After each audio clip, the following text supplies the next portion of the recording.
second panel of the morning is Democracies of Distribution.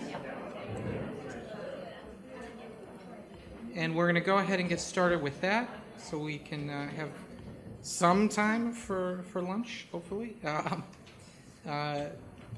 So this panel is going to begin with Sheena Raja, who's going to be presenting strategic storytelling and the aesthetics of Unilever's supply chain transparency. Then we'll have Rory Solomon presenting delivering politics, truck drivers, citizens band radio, and wireless mesh networks. Nicholas Anderman, the ship is a time machine, the speed of everyday life at sea. And finally, Emily Yen, who will be presenting Redistributing the Goods, Effective Tactics for Blue-Collar Port Communities in Southern California. So, Sheena, take it away. Is there a way I can move somewhere? You can set it on top of... Okay, lovely. That works. I mean, you can literally set it on top if you want. Oh. Nope, right, maybe not. Maybe I'll just hang on to it like this. Wait, I think this does pull out. Does it? Oh yeah, that's lovely. Well... Oh no. Oh yeah. Yeah. Thank you. There you go. Okay. Thank you all so much. Can you hear me in the back? Yeah, okay. Thank you so much for giving me an opportunity to share some young sprouts from my larger dissertation project on corporate social responsibility discourse, or CSR. The conference so far and the discussions that I've heard have been really generously nurturing these ideas around logistics that I know will be really fruitful for my work. My examination of Unilever's construction of transparency stories is drawn from my research on the architects of what I call the do-good economy, a discursive frame of self-proclaimed morality in which large-scale economic actors publicly present values of ethical citizenship. Though I find that the do-good economy is also fortified by billionaires and politicians, large-scale social entrepreneurs, and the business press, my focus for now, and for today, is on the multinational corporation and the surge of corporate social responsibility discourse in the wake of the 2008 economic crisis. Through interviews of marketing professionals and through the discursive analysis of an online CSR campaign produced by one of the world's oldest multinational corporations, Unilever, I find that the rhetoric of morality, and in particular the adoption of strategic storytelling, is a tool to disclose select logistics, really obfuscates the values of civic participation and consumption in a society of networked citizen consumers. So my deep concern throughout my project has been the potency of highly interactive engagement around the values of transparency, equality, and social responsibility, particularly by corporations, and if naturalized, its capacity to blunt meaningful political economic change.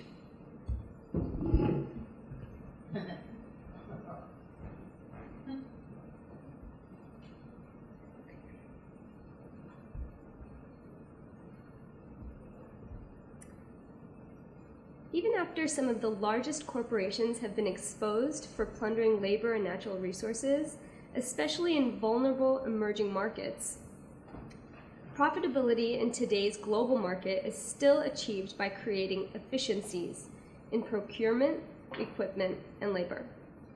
To achieve this sweet spot in production, or economies of scale, where an increase in production reduces the per unit costs, multinational corporations design strictly monitored complex systems of global supply networks and develop strategies to increase market share. Unilever is almost a century old. As a multinational corporation, it's co-headquartered in London and Rotterdam, with over 400 brands of the best-known food, beverage, personal care, and household care products sold in 190 countries today. In my, as an aside, as I was working on my dissertation, I I usually have a hankering for ice cream at strange hours of the night, and I fortunately have a convenience store that's not too far that I like to go and grab myself some ice cream, and it was really hard to find ice cream that was not owned by Unilever. Talenti, Ben & Jerry's, Breyers, almost every option that they had on the shelf was, and I was doing my best to, and so I didn't have ice cream that night or any night afterwards. It was sad. I tried to plan ahead for my ice cream hankering to go to the local parlor instead. So with its early access to colonial regions, Unilever maintains an advantage in securing raw materials and labor, and now a swelling market of new middle-class consumers. Its geographic immensity, economies of scale in manufacturing, research and development, and marketing through the years have secured Unilever's oligopolistic position as the third largest consumer goods manufacturer of everyday items.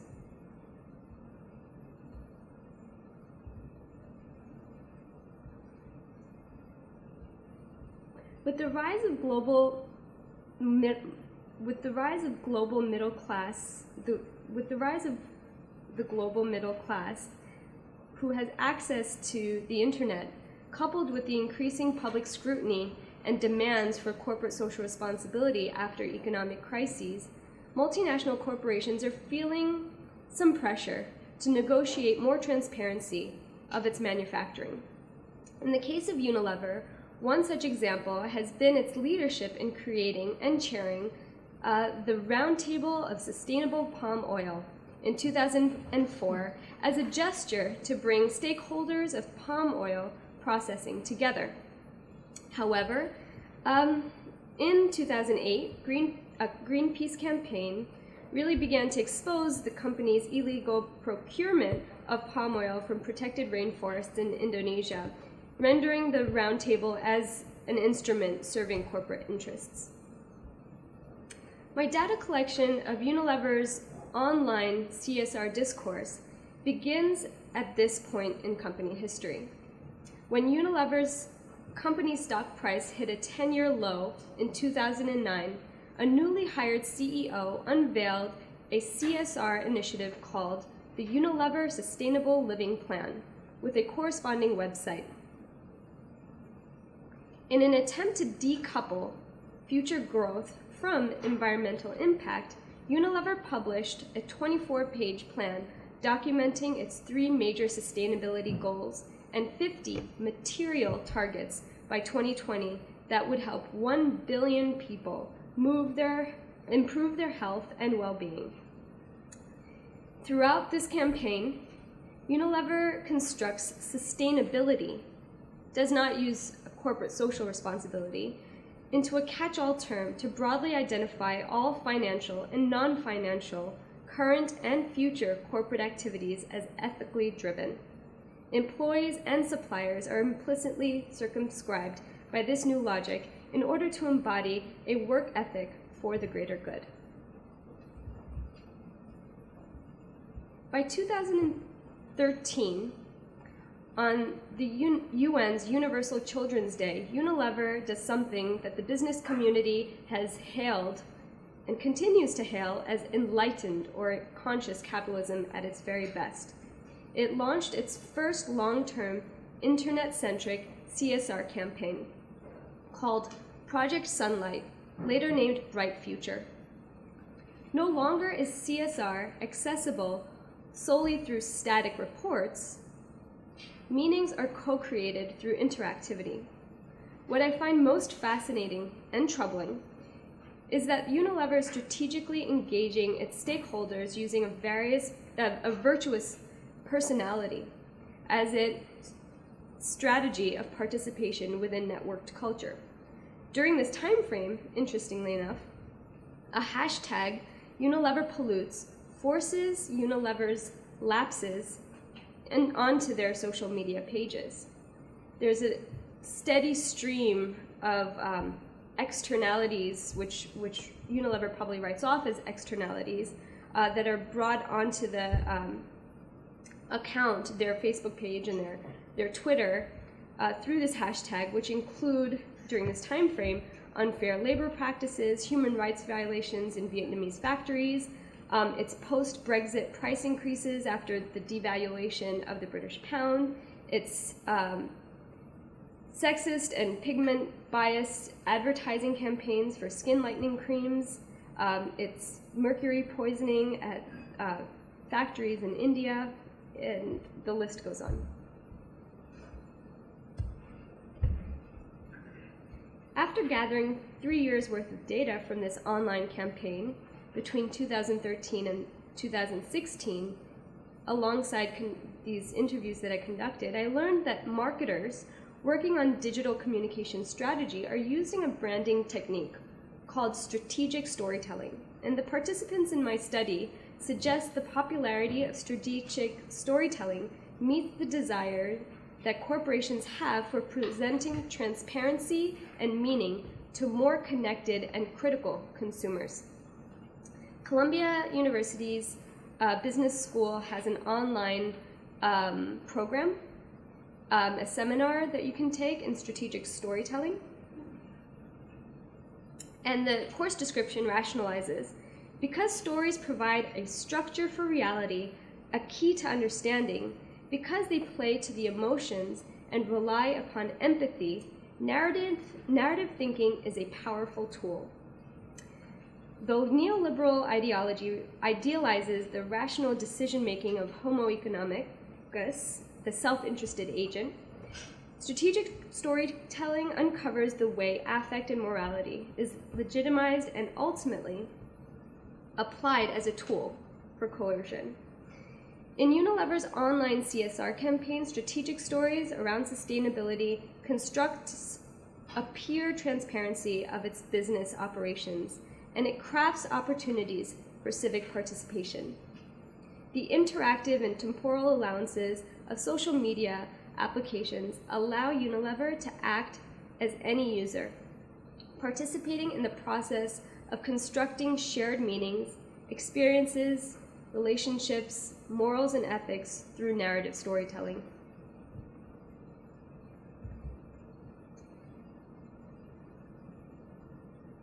In my remaining time, I want to present to you a few examples in which the living corporation, Unilever, online, uses strategic storytelling to devise the aesthetics of transparency for its supply chain for online stakeholders. Corporate commissioned research in 2015 showed that sustainability was a coveted social value that required more clarity on packaging, marketing materials to aid consumers' decisions about product purchases. In response to this commissioned research, Unilever employs strategic storytelling to create an impression of sustainability. The aesthetics of manufacturing transparency is created using vibrant cinematography and photography, evocative working class biographies, and narrative descriptions of the procurement process.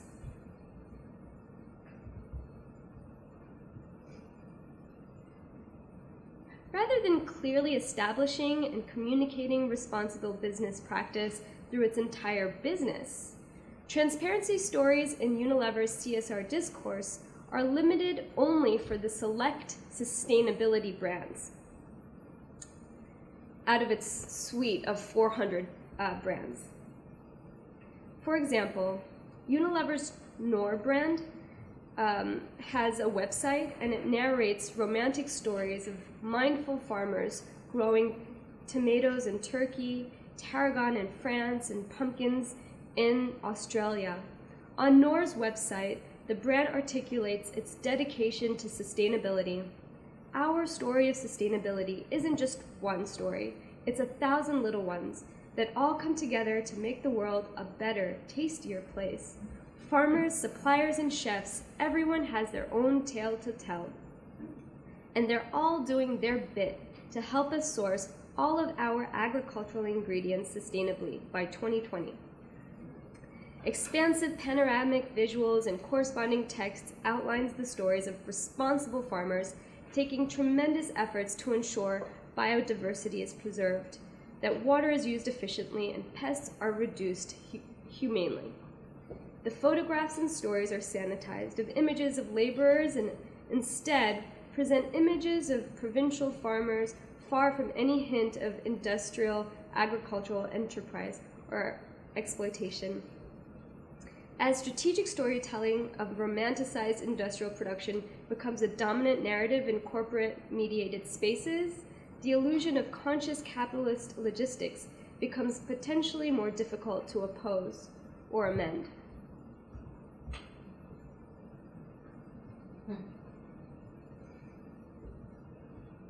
Beyond the magnification of its transparency of its procurement and manufacturing practices, I think the most detrimental element of strategic storytelling is the manner in which it is executed to exploit the participatory culture and the value of collective action nurtured on social media platforms. Throughout my analysis of Unilever's CSR campaign, strategic stories are constructed to provide a specific type of opportunity for participation in a sustainability movement. Stewarded by Unilever, Unilever summons users to take embodied and disembodied social action at the end of each strategic story. On the campaign website, a regularly updated strategic story features Ben & Jerry's ice cream brand with a formulaic call to action. Now, Ben & Jerry's is still publicly recognized for its socially active founders and its CSR practices, even after Unilever acquired it in 2001. And it really touts this brand as, being a B corporation or benefit corporation and holding that status. Now, after emphatically declaring its support of global climate change agenda, Unilever, as a brand and as a personality online, seeks to broker civic participation. Ben & Jerry's are actively working with farmers to reduce methane emissions and their carbon emissions across the business and have built the Chunkinator in the Netherlands, a machine which enables the brand to power their factory from ice cream byproducts. Who knew? The only way to bring climate justice is to take action now. Click here to sign the Avaz petition now and help Unilever and Ben & Jerry's make history. The disembodied action, collectivism to support climate justice movement by signing the online petition is coupled with a call for consumption.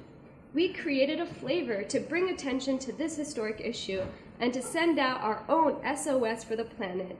The SOS stands for Save Our Swirled, featuring raspberry ice cream, marshmallow, and raspberry swirls, plus dark and white fudge. Not all the strategic stories include this conspicuous new product line, but Ben & Jerry's certainly takes this opportunity to do so. In other cases, what Unilever does is they create these downloadable branded toolkits that really imitate grassroots nonprofit organizations, packages in which they can start grassroots, type of organizing around these issues. As a proxy mediating socially responsible action, what Unilever does is they don't just engage the user as a citizen prosumer, but it commodifies meaningful civic participation. The last line on every single one of these strategic stories on the website, the CSR website, writes, "When you choose Unilever, you help create a bright future." In other words, the consumption of any Unilever product is translated into the civic action. Of the dozens of strategic stories of sustainability coded during my data collection period, the Grow With Us initiative within the campaign really exemplifies Unilever's effort to use strategic storytelling as a camouflage for accountability in business practices, really to exploit the participatory culture online. Under the banner of Good from Farm to Fork, Unilever's Hellmann's brand set up a live stream of one tomato farm in Chile for 2 weeks in January of 2015. And they put cameras on the farmers' hats, and users were able to interact with the farmers to ask questions and adopt tomatoes. And all these tomatoes were eventually going to be used to manufacture Hellmann's ketchup. And also during this time frame, Unilever partnered with Spotify, which is the streaming music service, so that playlists could be crowdsourced and played to the growing tomatoes. And the campaign recorded 80 million interactions from 3,500 cities in 110 countries. According to the Unilever Global Brand Director, this interactive storytelling experiment was a success. We're very pleased with the response of Grow With Us. Consumers really got involved with the daily life of our farm and learned a lot about what we do. A follow-up survey showed that the website boosted awareness of the brand as being natural and naturally grown and healthy. A perception about the use of sustainable tomatoes increased 24 percentage points, which ultimately they tied to growth in sales during that period too. The Hellmann's limited edition ketchup that was produced and that was grown to this co-created soundtrack ushered 10% increased market share of their ketchup business.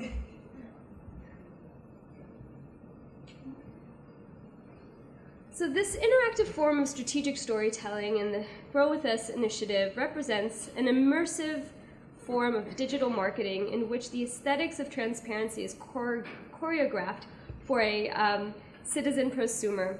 While Unilever purchases 2% of the world's supply of tomatoes, supplied from 50,000 growers worldwide, Unilever diverts attention from its own accountability of sustainable farming practices and responsibility in supporting the living standards for small farmers and laborers. Just to end, whether the do-good economy engenders a more conscious form of capitalism that is less destructive and less exploitative than before is not the fundamental issue driving my research. Rather, it's the serious obstruction to the obstruction that the aesthetics of transparency have on blunting meaningful social change and co-opting what seem like progressive democratic values. Thank you.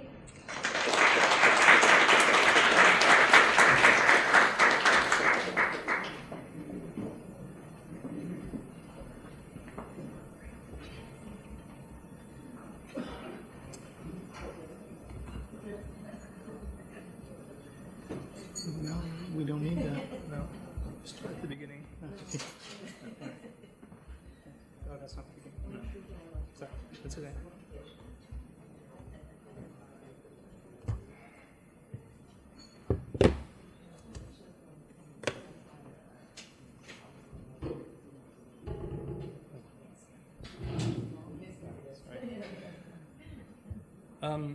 All right, well, thanks very much to the organizers, Matt, Colette, Nicole, and everybody for having me. I'm very grateful for the opportunity. It's been immensely productive so far for me to think about this work in this context. So I'm going to be talking today about Citizens Band Radio, a low-power, two-way radio communication system that emerged as a peacetime application of technology developed during World War II. CB reached the height of its popularity in the so-called CD craze of the 1970s before abruptly falling out of favor in the 1980s. At its peak, CB had millions of licensed users until the FCC became so overwhelmed by new license requests that they eventually dropped the license requirement. In 1975, it was estimated that in the US, 1 in 4 cars and 3 out of 4 long-haul truck drivers were equipped with CB radios. And equipment sales for that year, 1975, were estimated at over $1 billion. But quantitative data aside, it's difficult to overstate the cultural ubiquity of citizens band radio during this time. In 1976, an ad executive named William Dale Fries Jr. Capitalized on the emerging zeitgeist and interest around trucker culture and this rebellious idea of CB usage to pen the song Convoy, a peppy pop country tune that narrates the exploits of a rogue trucker who goes by the handle Rubber Duck and who leads a group of hundreds of truckers on a protest ride across the United States. The song was a huge hit and became the basis for a movie. I'm not sure if this is how many times that's ever happened, as a pop song becoming then the basis of a Hollywood film, starring Chris Christopherson and Ali MacGraw. Many other films followed, like Smokey and the Bandit, starring Burt Reynolds and Sally Field. Citizens Band, directed by Jonathan Demme. This is one of my favorites. A made-for-TV movie called Flatbed Annie and Sweetie Pie, kind of like the feminist trucker story. Breaker Breaker, starring Chuck Norris. The TV show Dukes of Hazzard, which prominently featured plot lines centered around CB communication as a mode of coordinating their activities. And even children's toys like this one, which is an actual CB radio built into a toy truck. And this board game, which I just ordered on eBay, it didn't arrive in time, sorry, called 10-4 Good Buddy, which is a reference to the police 10 codes, which became a well-known trope as part of kind of like CB slang and an important part of the subculture. Okay, the history of this rise and fall is a well-told tale. There are many nostalgia websites that recall stories from that time and offer theories about why CB became so popular. I'm going to narrate some of that history, leaving out many details, unfortunately, for time, and offer some of my own thoughts about what triggered and shaped this fad. But there are actually, beyond the kind of pop cultural references, there's some real political stakes to this example. And framing things through this way is what draws some important links to questions of infrastructure and supply chain today. Before CB was a cultural craze, it was a tool used by many blue-collar workers, probably most famously long-haul truck drivers, as you could see thematized in these examples. And it's in this role that I want to consider CB as a fascinating example of a communications infrastructure that facilitated the coordination of shipping and logistics. But even beyond this kind of normative use, in the early 1970s, CB is claimed to have been the primary communications infrastructure that enabled and coordinated a series of blockades and wildcat strikes by independent truck drivers. So I'm not sure where Guillermo is sitting, but there's a lot of resonances, I think, between the tail end of your presentation. And it's this particular case that I want to focus on as a way of kind of sussing out some of the technopolitics of CB as a material infrastructure. Okay, so my interest in this object is situated within, this is an obligatory statement, this is part of a bigger dissertation project, that's focused on the study of decentralized networking technologies, and in particular this thing called mesh networks. So for a bit of very brief background, mesh networks are essentially communication infrastructures comprised of physical peer-to-peer links. So the kind of canonical example is if we think of our phones, they all have antennas, but we use them to communicate with centralized service providers, but instead, theoretically, we could reconfigure these so that we could exchange signals directly to each other. And if there was somebody else who was, like, say, out of reach to me, but you were in the middle, you could kind of mediate that with proximity and route my messages to that other person. So we could sort of, in this way, it's thought, build out this kind of horizontal peer-to-peer network. And so I study techno activists and hackers who work to develop technologies for things like cell phones and Wi-Fi routers with the goal of implementing these horizontal networks, committed to the belief that implementing decentralized infrastructures is a way to enact a better and more democratic politics. I'm sure many of you are probably already very familiar with this diagram from Paul Baran's famous 1964 report for RAND Corporation. Most of the mesh network developers that I talk to describe a kind of moment of recognition when they sort of realize that the rhetoric that they once believed about the internet being a free space for direct communication was, actually not exactly the case, and we're actually somewhere on the left two diagrams in this kind of centralized infrastructure. And so they're drawn to the, so they work to implement infrastructures that enact this kind of totally decentralized diagram on the right. Today, mesh has become quite a loaded term, so I'm going to walk through a couple examples.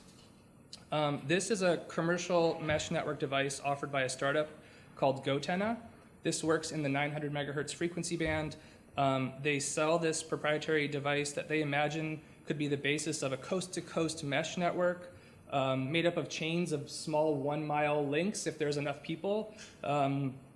It's kind of a fantastic idea. That could be used as the basis of an off-the-grid communication network, so they show that here, or at crowded events where your cell phone's not working, or in other emergency situations where other communication infrastructure has failed.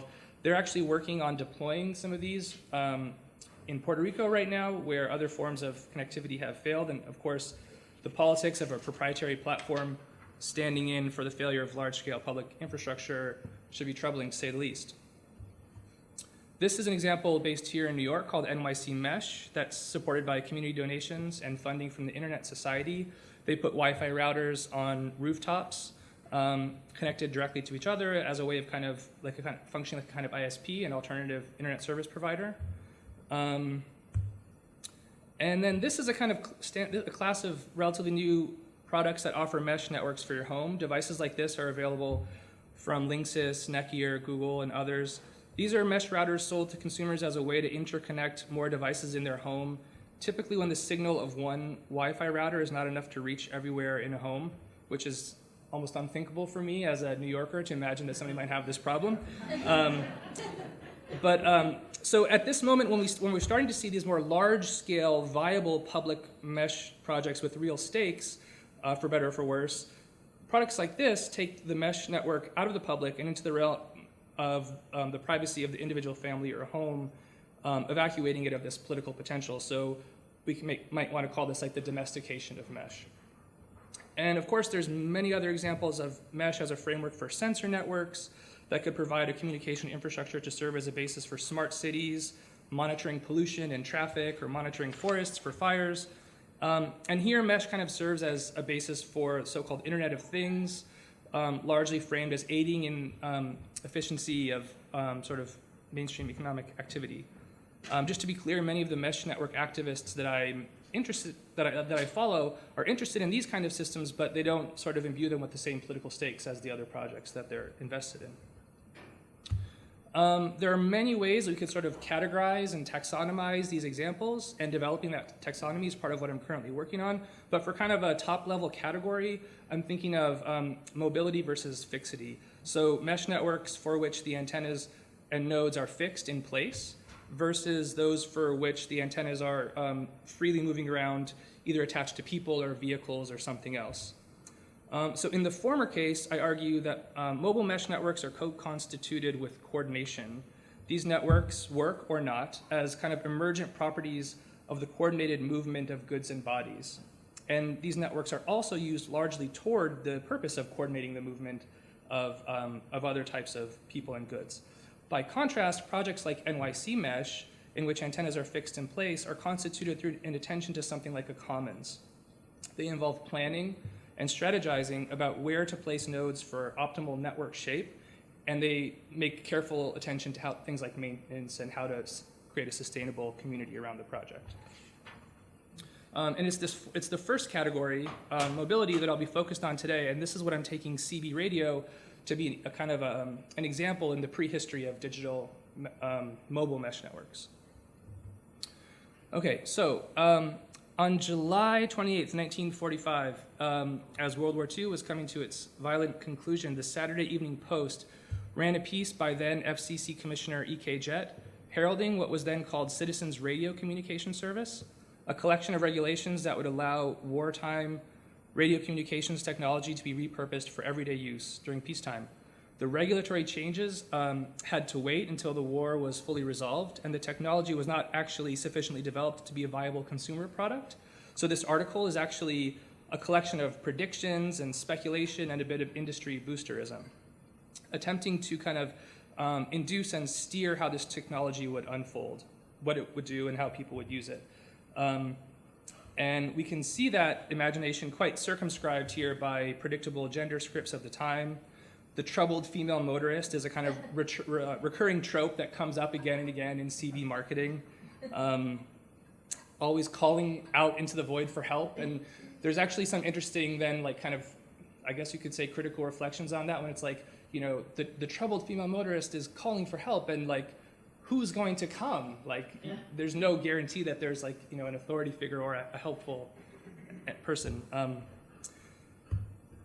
So CB wasn't actually enacted until 1958, and it experienced a slow and steady adoption over the following decade. The initial frequency allocation was 416 megahertz, which was a bit a higher frequency, meaning it's more technologically sophisticated and thus more complicated and expensive to use. So CB was then later moved to its current home on the spectrum, which is 27 megahertz. That took a slice out of spectrum that had been used by amateur radio enthusiasts, or ham radio. And of course, they were none too pleased about losing this bit of spectrum that they formerly had control over. As is probably predictable, the more I study this object, the more I realize that it's not a specific technical object at all, not even a device or a class of devices, but a complex entanglement of regulations determined through negotiation by the federal government via the FCC with various publics, business practices, and goals. So these are FCC annual reports that come out over the years where they're constantly tweaking and revising the regulations around things like power usage, which frequency is allocated, what the intended uses are, what the rules are, whether or not you need a license, things like that. Over time, almost everything about CB has changed. The frequency allocations, licensing requirements, even the name. It was initially Citizens Radio Service, and now it's officially known, even in the Code of Federal Regulations, as Citizens Band. So it kind of reminds me of that old philosophical chestnut about my grandfather's axe. If I replace the handle and then I replace the blade, is it still my grandfather's axe? So what is it about CB that kind of holds it together as this like coherent, persistent thing if everything about it has changed? And I think that what it is, if you go through some of the FCC documentation, it's this commitment to a free and open service for communication by the public, kind of a particular subject that's articulated and hailed by the FCC as a citizen. And over time, this relationship between citizenship and commercial activity has kind of shifted and been negotiated. So sometimes certain types of commercial activity are explicitly disallowed, then they're tolerated, then they're kind of encouraged. And CB was importantly always distinguished from amateur radio. Whereas CB was always kind of meant to have a utility to serve the purpose of individuals, families, small businesses, and so on. Amateur radio was always meant for tinkerers. CB was like explicitly codified to be easy to use, whereas amateur radio is meant to be used by those interested in expanding radio art. That's the term that the FC uses for amateur radio. And even today in my research, when I call local, this created some interesting class distinctions. So even today when I call local amateur radio clubs asking for information about CB usage in their area, they generally kind of turn their noses down at CB as a kind of messy, unlicensed morass, as compared to amateur, where licenses and technical training and certification are still required today. Okay, so over the years, we see civic groups spring up around CB, things like emergency responders, tactical responses to weather, early weather prediction, networks of CB volunteers that will like stage like coffee clutches on the side of the highway for fun on a Sunday, so just to like provide beverages for passing motorists. They'll have picnics in the park. They'll do like storm watching and reporting to aid local governments and things like that. So this was April 1973. Now we're in December 1973, and we start to see some rumblings of the energy crisis. So the OPEC oil embargo has just happened a month prior. There's major fuel shortages. And in response to this energy crisis, Richard Nixon proposed, and then Congress signed into law, the National Maximum Speed Law. So a nationwide limit of 55 miles an hour for the first time in an effort of limiting fuel consumption, fuel conservation. So as a result of these rising fuel prices, and then because of the speed limit, slower delivery times, independent truck drivers were getting squeezed out. And we can sort of see that alluded to here. Simultaneously, this juxtaposition of motorists maybe running out of gasoline, and then, I mean, I guess by coincidence, but immediately proposed right after is the possibility of this new communications infrastructure possibly somehow aiding in this time of crisis. And then December 4th, 1973. This is the Pocono Record from Stroudsburg, Pennsylvania. So this is I-80, about 2 hours west of here. A trucker by the name of J.W. Edwards, who went by River Rat, apparently ran out of gas, stopped his truck on I-80, and put the call out on CB for others to join in the protest, and initiated hundreds of trucks long blockade at this stretch of I-80. And then this kind of blockade spread over the next 48 hours. There were several similar blockades along I-80 in Pennsylvania. There were also similar blockades in Ohio and on the Delaware Bridge in Delaware that was linking Delaware to New Jersey.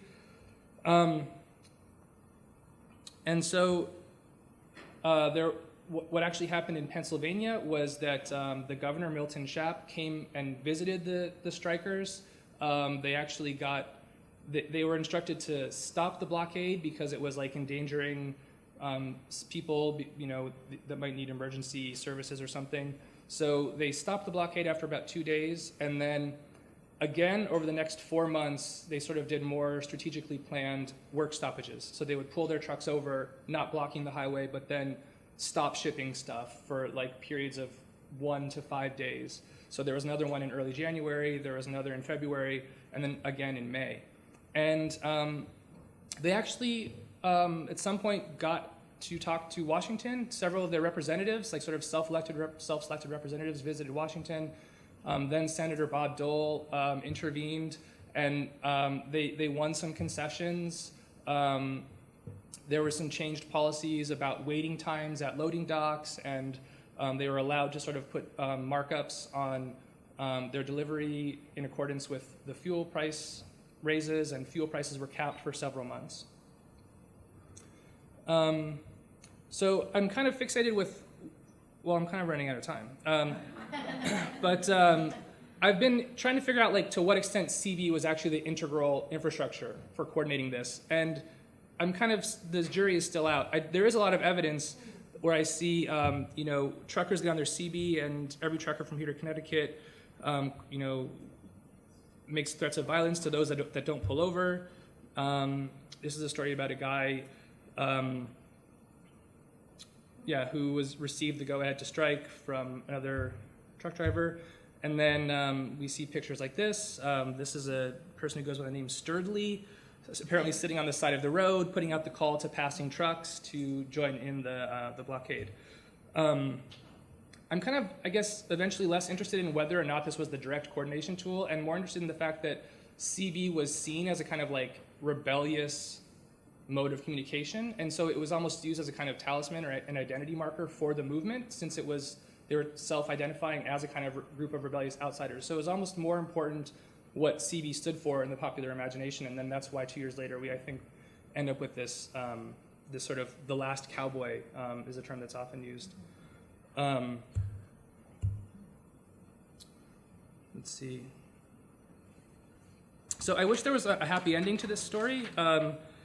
There was a kind of a solidarity moment here. Like, it's important to point out that at this historical moment, at this kind of early turning point of what we would now call neoliberalism, the independent truck driver is homo economicus par excellence.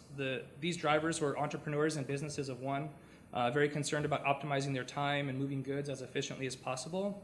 They were not part of the Teamsters Union. These were independent drivers that were explicitly opposed to what they saw as a problematic national unionism. And then the solidarity story comes out because they kind of very quickly realized that they needed to organize. So one is not enough. Edwards, this main instigator, realized that one member of a small group cannot effectively negotiate with the government.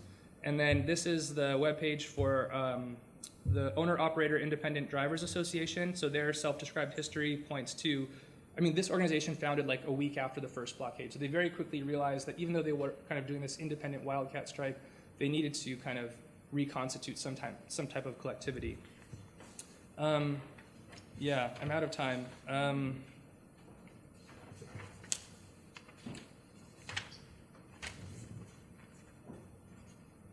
I guess I'll just say to conclude that I mean I wish that this kind of moment of collectivity was the happy ending to the story, but there's a great book called Trucking Country by Shane Hamilton, and he makes a very persuasive case that it was partly these actions of these independently minded truck drivers during the 70s that was integral in deregulatory activity from Reagan and Carter alike that kind of ushered in what he kind of claims made possible kind of like the era of Walmart. So it's, I don't know, it's an ambivalent case, I guess, and I'll just have to end there. Thanks.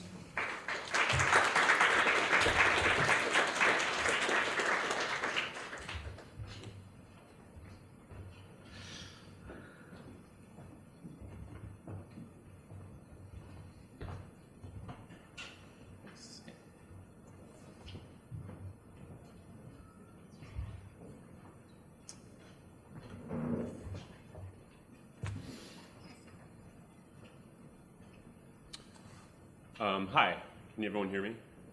I'm just going to speak loudly. Great, thank you. Thanks so much to Colette, Nicole, Matt, and Tim for organizing this. It's been fantastic. I can't wait to hear the rest of the talks. Right, so my talk is The Ship is a Time Machine, Speed and Everyday Life at Sea. In a 2003 article, the sociologists Helen Sampson and Bin Wu argue that commercial seafarers have been at the forefront of a process of time-space compression that has taken place over the past half century or so. They write, modern ships are generally populated by multinational crews of seafarers who operate in a highly time-space compressed environment. This perspective serves to naturalize the widespread notion that advancements in the material conditions of exchange, in this case the development of increasingly efficient transport logistics, have today brought about the annihilation of space by time predicted by Marx more than 150 years ago. So today I want to trouble this conventional interpretation of the temporal effects of maritime shipping. Ships, I argue, are not simply machines that compress space by accelerating time. Rather, drawing on 5 weeks of ethnographic research carried out on board 2 large container vessels, I'll show that ships produce diverse, contradictory temporal effects. While I focus here on the way that ship time impacts commercial seafarers, I also want to hold out the idea that maritime temporalities affect those of us who spend our lives on dry land as well. The temporalities produced on and by ships, I suspect, travel. They are extensive in and through space, perhaps most obviously in the ubiquitous form of the shipping container itself. I was very happy to see this tiny Maersk container here. The term temporality comes from the media theorist Sarah Sharma, who uses it to indicate, quote, an awareness of power relations as they play out in time. By attuning to temporality, my aim here is to complicate what Nigel Thrift has described as that sad old chestnut, the time-space compression story, through an exploration of lived time at sea. I use the word exploration deliberately. The idea is not to frame a general theory of oceanic or logistical temporality, though that is something I'm interested in outside the confines of this talk. Rather, in what follows, I want to suggest 2 things. First, that ships are useful objects to think with and about, particularly in relation to the operations of temporal power. And second, I want to show that contemporary maritime temporalities demand and reward critical attention, not least because they structure everyday life on terra firma in meaningful ways. The paper proceeds as follows. First, I'll briefly summarize, then problematize some foundational theoretical work on temporal acceleration. Next, I'll describe an instance of differential temporal experience among seafarers aboard large container ships, in this case centered on experiences of boredom. Here I take up and extend theoretical categories developed by Sharma and others to show that the temporalities produced on ships and by ships are more complex and variegated than acceleration theory lets on, and include, in this case, elements of slowdown and stasis. In conclusion, I'll outline a few potential lines of future inquiry with regard to thinking about ships and ship time. The images in my slideshow are photographs that I've made on ships. They aren't, in general, meant to do any explanatory or descriptive work. Rather, I hope they sort of suggest a kind of, I don't know, a sense of immersion, right, in a few sort of watery logistical spaces. In 1844, Friedrich Engels sailed up the River Thames to London Bridge, an experience he described as so magnificent and impressive that one is lost in admiration. Standing on the bridge of the Maersk Labyrinto, a 94,000 deadweight ton container ship crossing the North Sea, I find myself similarly overcome, my critical faculties temporarily overwhelmed by the techno-oceanic sublime. The giant ship moves steadily, resolute against the wind and waves. From the great height of the bridge, ocean space appears passive and seamless, suggesting what Alan Sekula once called a fantasy of a world of wealth without workers, a world of uninhibited flows. In this view, the Labyrinto may be taken to signify the domination by capitalist technology of space through acceleration. Marx, of course, laid the groundwork for contemporary accounts of acceleration in the 19th century, theorizing that in a capitalist economy, production eventually comes to rely on exchange values, causing the material conditions of exchange to become key determinants of the cost of circulation. The result is space reduced to time through speed. As Marx put it, quote, "The important thing is not the market's distance in space, but the speed, the amount of time with which it can be reached." Capital transforms the means of transport first by reducing the time and cost of movement through technological development, and second by organizing space to allow for the constant circulation and acceleration of production. As trade grows, so must the speed of transportation and communication. These observations form the basis of David Harvey's theory of time-space compression, which puts the domination of space by speed at the center of contemporary social experience. While Marx understands acceleration primarily as an economic effect, for Harvey, the history of capitalism has been characterized by speed up in the pace of everyday life. Here, increasing speed shrinks the planet, shortening time horizons to the point, quote, "where the present is all there is." That's a quote from Harvey. Since Harvey, of course, many scholars have written often critically about acceleration theory, and I'm going to not talk about any of those here, so I'd be happy to discuss them more in Q&A. Nonetheless, as Hartmut Rosa and Will Schurman have pointed out, the concept of acceleration generally remains elusive and poorly defined. And yet, Sarah Sharma, among others, has noted that the speeding up of everyday life is perhaps more widely accepted today than ever before. And I think we've actually seen this in some of the panels, right, this morning.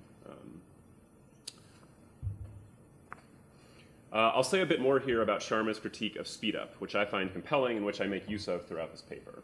For Sharma, time-space compression provides too simple an account of the acceleration of everyday life and temporal difference for two related reasons. First, it reproduces a normative understanding of time as universal, abstract, and, of course, constantly accelerating. The implication is that speed up is happening everywhere and to everyone equally, regardless of geography or difference. Portraying time as universal serves to reproduce and extend temporal structures and social relations, quote, "where bodies are differently valued temporally and made productive for capital." Second, and this is the bit of Sharma's work I find most useful, theories of acceleration fail to acknowledge what she calls the complexity of lived time, and particularly the ways in which time both constitutes and is constituted through everyday life. As a means of foregrounding the politics of temporality, Sharma suggests the concept power chronography, a temporal equivalent to Doreen Massey's notion of power geometry. In the same way that Massey sought to reconceptualize space as a process rather than a container for social relations, so Sharma aims to rethink time as multiple, hybrid, and produced, such that different actors in different temporalities have different degrees of freedom.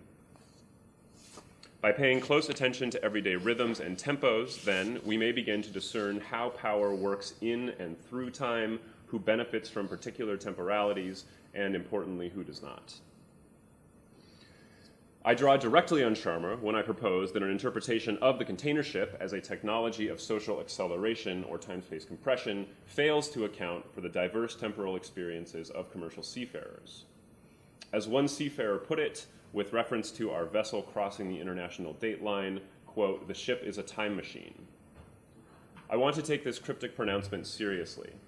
If ships are machines that make time, what is the texture of this temporal production? And how do its rhythms and beats structure everyday experience, both at sea and on land?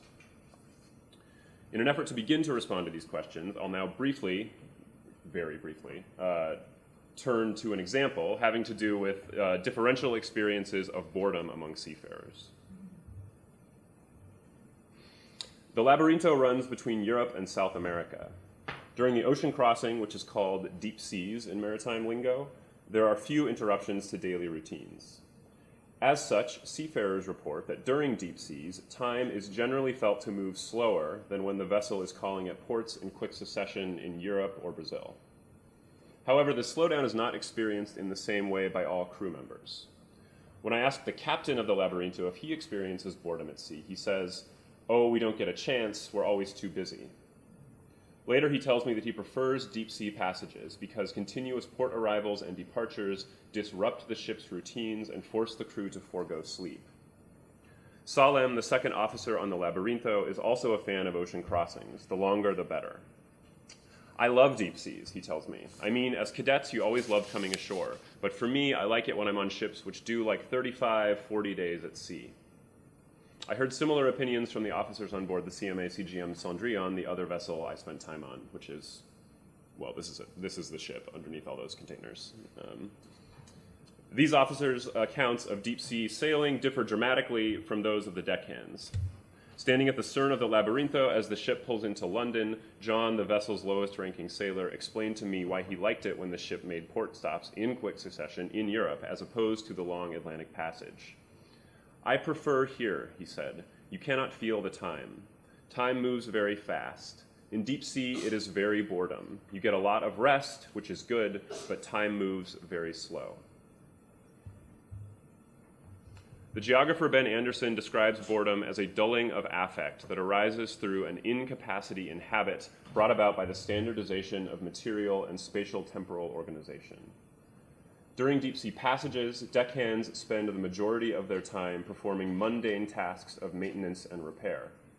Much of this work is, in effect, endless, keeping the ship rust-free and freshly painted, for example, even as the sea and salt air corrode the steel underfoot. The effort required to push back the ocean day after day can feel Sisyphean. The monotony of deck work, then, is perhaps linked to the utilitarian form of the ship and the seemingly endless, apparently interchangeable boxes stacked 7 high on deck and in the hold. The impenetrable sameness of the shipping container is central to its function. As Alan Sekula observes, other continents were not always so close, their products not so reducible to the illusory uniformity imposed by packaging. While the officers I talked to looked forward to periods of uninterrupted ocean sailing, for many deckhands, deep-sea passages are felt to be periods of uninterrupted boredom. One afternoon on the Cendrillon, on day 6 of the 11-day Pacific Ocean crossing, I walked into the crew recreation room to find 2 deckhands on their coffee break, playing cards. I asked what game they were playing, and Jay, an ordinary seaman, said, "Oh, it doesn't matter, we are only passing time." Time in this instance is something to be dispatched with as quickly as possible. As Anderson notes, boredom contradicts the pervasive narrative that insists we live in a speeded-up world, a faster, more mobile world. Consumers who purchase the products delivered via container ship may experience a certain kind of acceleration, as more things are made available faster and cheaper. For many seafarers, however, the temporalities produced on ships are felt differently. As Sekula has observed, the sea is largely invisible to those of us who do not work and live on or near it. It is a forgotten space that is nonetheless vitally important for sustaining everyday life across much of the world. As such, understanding how power is constituted and wielded at sea has implications, not just for seafarers and other maritime workers, but for land dwellers as well. Sekula, who thought hard about the politics of industrial ocean spaces, was well aware of the insidious potentialities of shipping. Quote, "How do governments and the actors who speak for governments move cargo? How do they do it without stories being told by those who do the work? Could the desire for the fully automated movement of goods also be a desire for silence, for the tyranny of a single anecdote?" Answering these questions and others having to do with maritime temporality, power, and mobility demands approaching from the water. Research carried out on ships and in other logistical spaces has the potential to challenge landed theoretical perspectives in meaningful ways. In closing, I will briefly mention 3 potential lines of inquiry in this regard. First, I am convinced that container ships are generative sites for further work on questions having to do with temporality and boredom.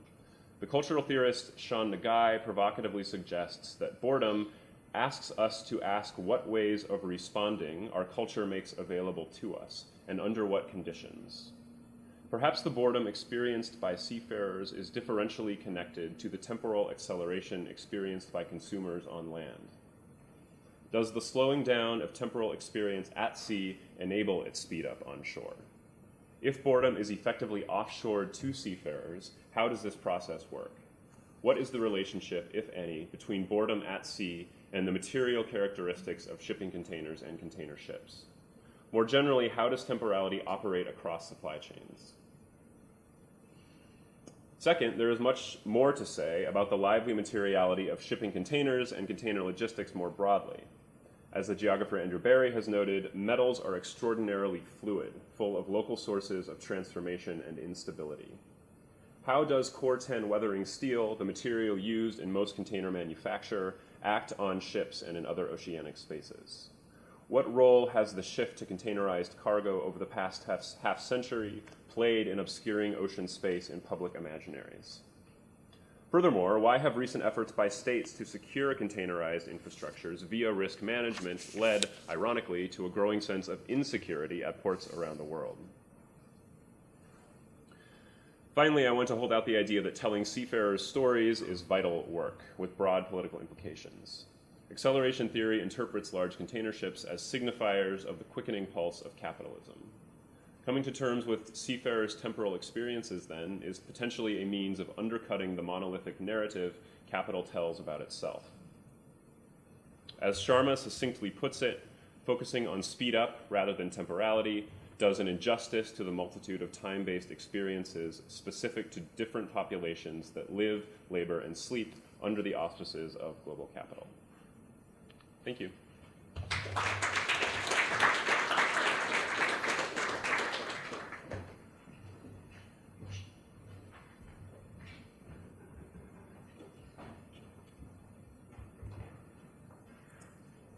This one?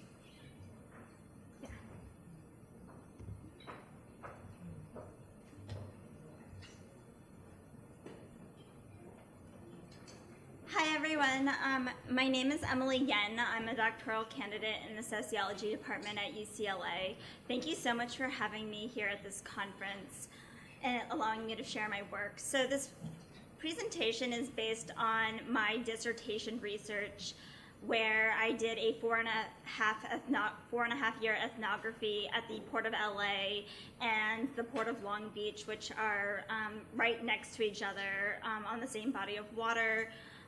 They're two separate entities, but in this presentation, I will refer to them as the port complex or the ports of San Pedro Bay. This research is stemming from how around this regional economy. When we think of Los Angeles, there's some people from here, from LA, and also I'm sure a number of you have visited LA. We often think about Hollywood, beaches, freeways. However,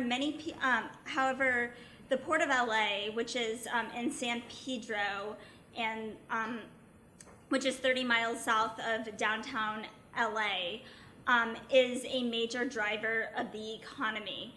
And this is often seen, even from native Angelinas, as not something that's hidden. And this hidden asset is a large economic engine. However, the residents of these harbor communities, which are largely majority minority communities that are that have low and moderate income residents, bear the brunt of this global trade. And they are exposed to high levels of pollutants, specifically sulfur oxides, nitrogen oxides, and particulate matter, which collectively cause high rates of respiratory illness as well as cardiac illnesses. And so this presentation, stemming from my ethnographic research, looks at how these communities were able to resist and extract concessions from the ports in order to be partially compensated for for being a node of global trade and contending with these negative externalities.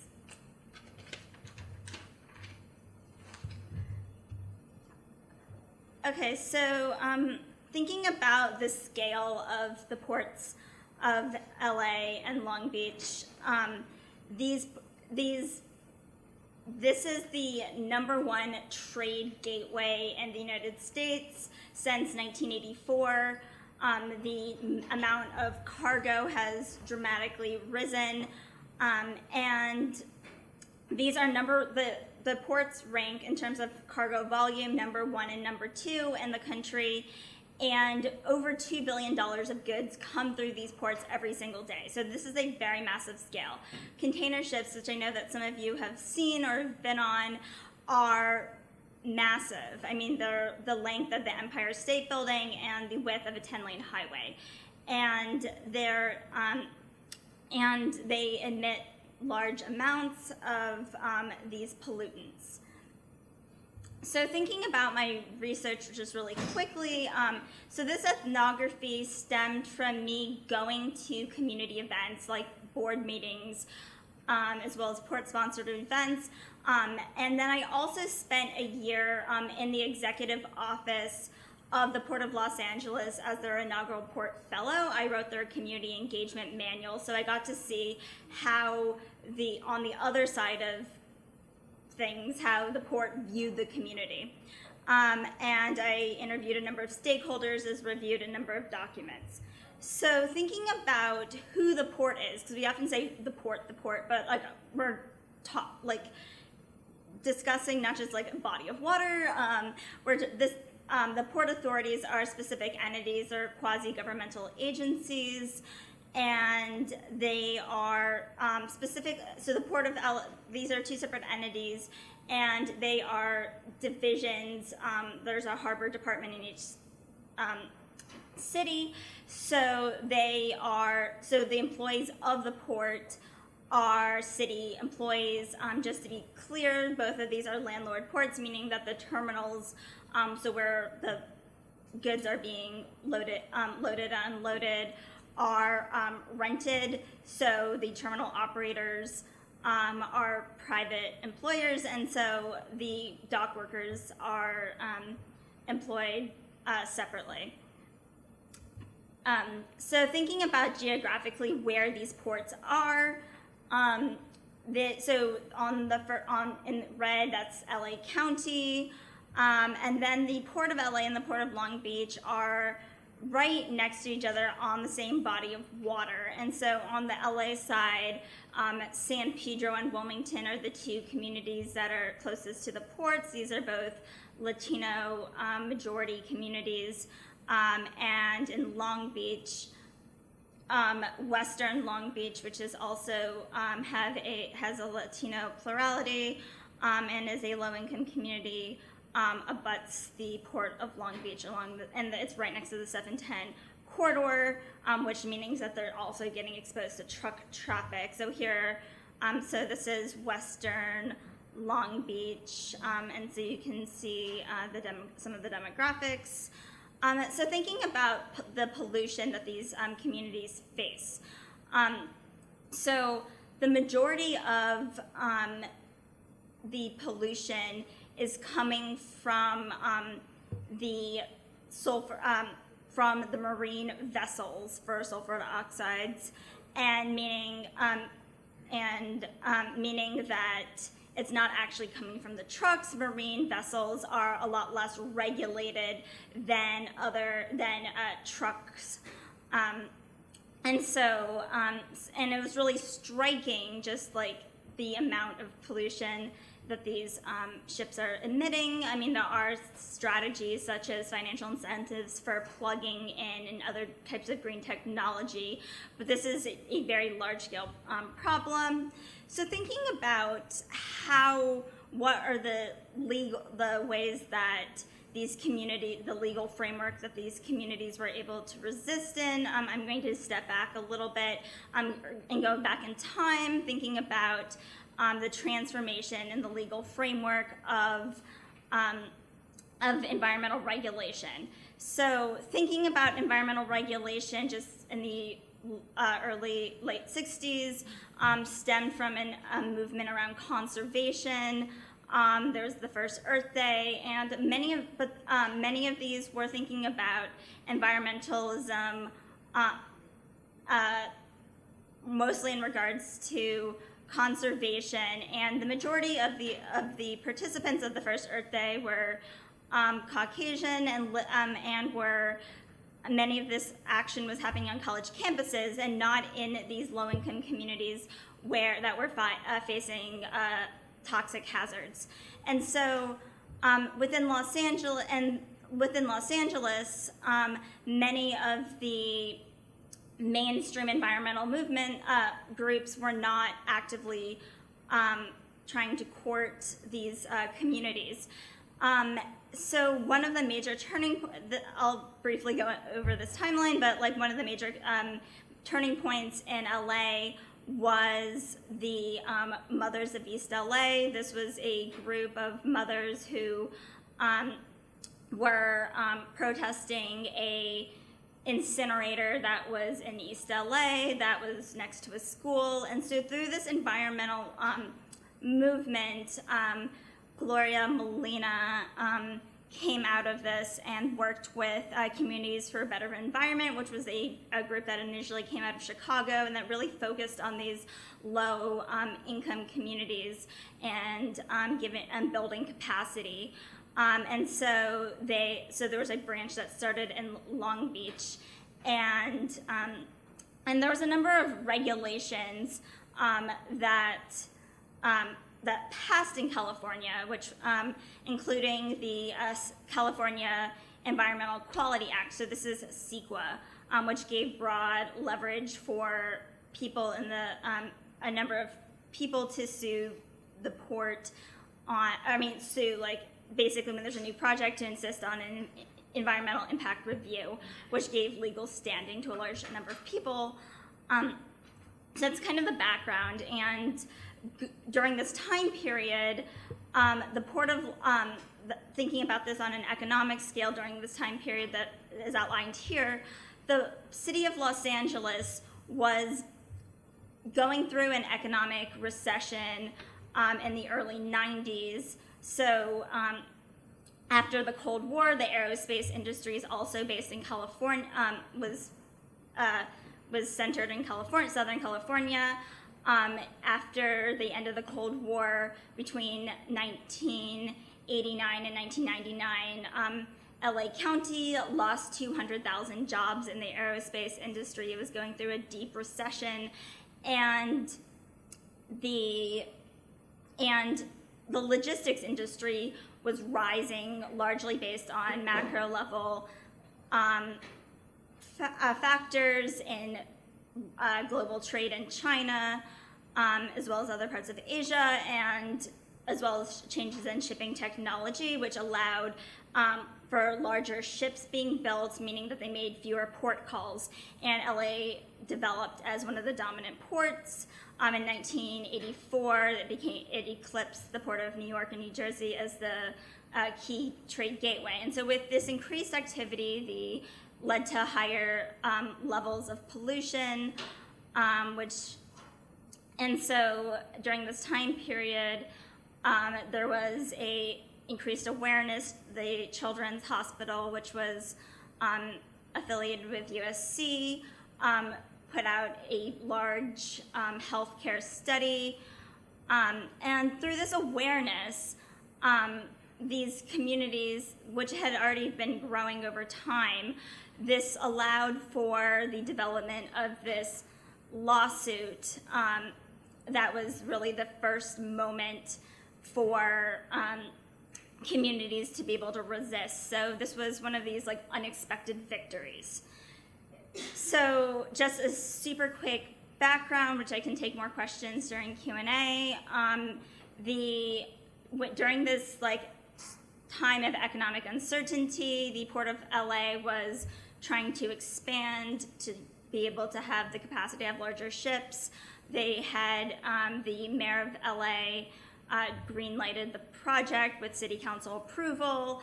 Then they wanted to change the project, but then didn't get proper permitting. And then this would have large negative consequences for the residents who live right next to the port.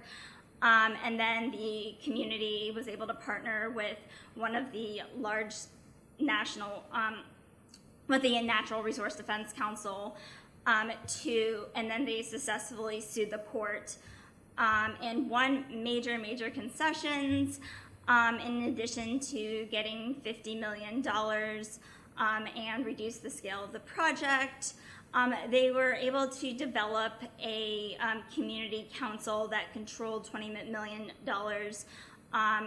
in terms of aesthetic improvements, which increased their political capacity. And the port itself transformed in a number of ways, including hiring a full-time community relations director, and then they actually expanded that staff to do community outreach. And so this really amplified the voices of the this community. And it wasn't just the San Pedro residents. The NRDC ended up partnering with a number of other groups, and this strategy of doing reputational challenges of the port as well as lawsuits, these dual strategy ended up winning a number of cases, and and they were able to get concessions. So usually if there is any sort of infrastructure project, even a really small one, with this legal framework under CEQA, the NRDC would partner with one of these local groups. They would put in a lawsuit saying that the environmental impact review wasn't comprehensive enough on a number of grounds, and then even if it was a relatively minor project, then they would have the right to insist on a full EIR, which would take several years, cost several $1 million. And so it would be a negotiation between the port and the community to drop the suit in exchange for some other concession. And they saw this many times during the 4.5-year period that I was doing research. And so in addition to the lawsuit itself, through this robust partnership, I saw a number of reputational challenges. So at public hearings, so any port board meeting, which happens every 2 weeks, which are public meetings in California under the Brown Act, they were able, I saw a representative from the NRDC and a community group at every meeting. So they would make very personal challenges to both the commissioners who many of them had lived in the area near the port, and they were able to make personal challenges and give personal testimony. I saw a number of highly visible rallies during specific, especially for the SCIG case that I'll super briefly go over, and as well as using the media, both in terms of social media, and the use of local newspapers. So the Harbor Breeze and the Long Beach Telegraph were frequently published news sources of the issues around the port, and there was the port itself, in responding, hired a media director to respond to these stories. And so don't really have time to go over these things, but basically from this lawsuit in 2001, there was a number of programs being implemented. So these are the outcomes of this collective action, which won major reductions in pollution. Here are some other stats. So in 2017, you see these levels of decreasing. And so this struggle, even though there has been major victories in terms of air quality, there are still challenges. And one of them was a intermodal rail yard, which would benefit the region in the sense that it would likely get more containers off the 710 through using on-dock rail, However, this would disproportionately harm a already vulnerable communities, so it was an issue around regional benefits versus local harm. And there was a lawsuit that utilized many of these tactics, including some very personal tactics, using children, giving testimony. Ultimately, the